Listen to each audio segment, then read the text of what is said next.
Hi, I am Deanne Jones, and this is my husband, Scott.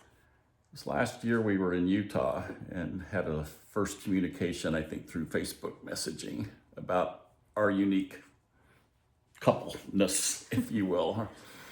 And you mentioned whether we would like to be on the podcast or not.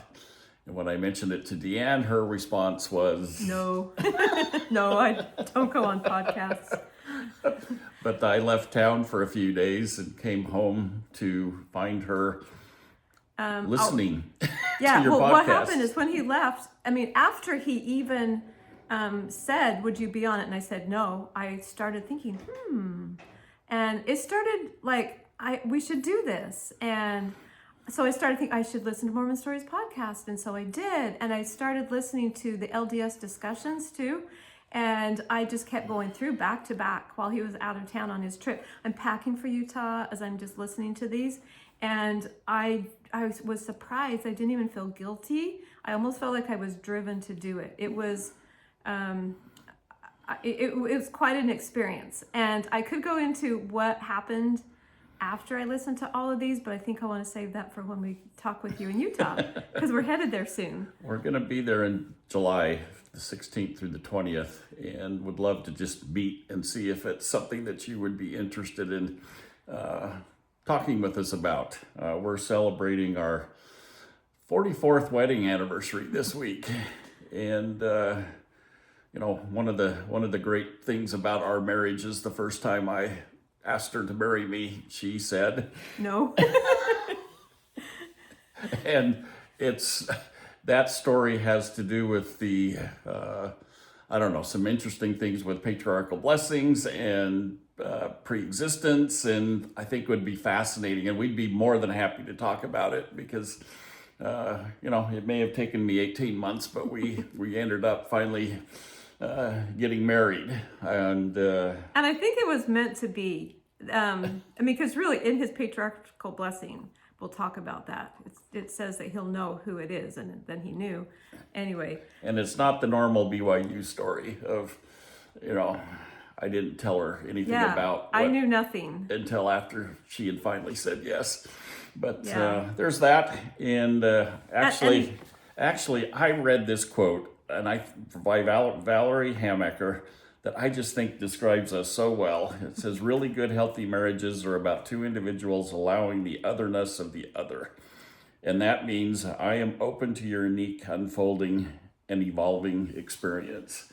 And I think this last year has been actually the best we've ever had, because I think we're both talking about our misgivings and also what we like about the church and about God and whatnot.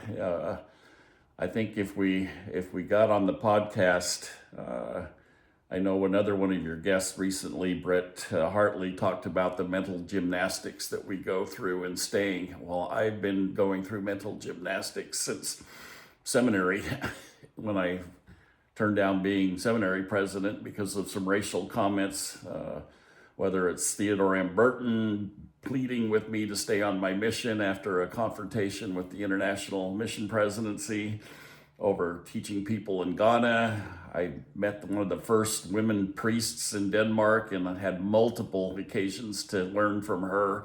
And I thought that was pretty fascinating. And then serving in 3 bishoprics and running afoul of conversion therapy and different things. And finally, the final straw was actually being invited to be a bishop, and why I couldn't do that. So at this point, Deanne is fully in the church. I am fully in. And I've stepped away in 2015, but also still believe in God and would love to go into some of the wonderful experiences that I have had.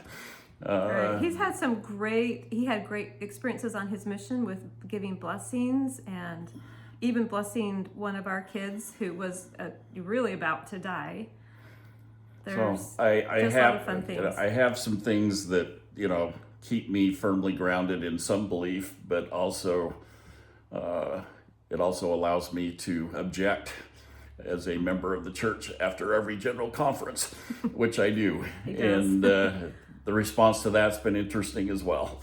Well, and he pays tithing on my income, but not on his. Well, I pay tithing to other sources. Right. And so I find great reasons to, like, there's a painting up there of helping an artist get out of Afghanistan. To me, that's what our tithes to the Lord are all about, is helping people.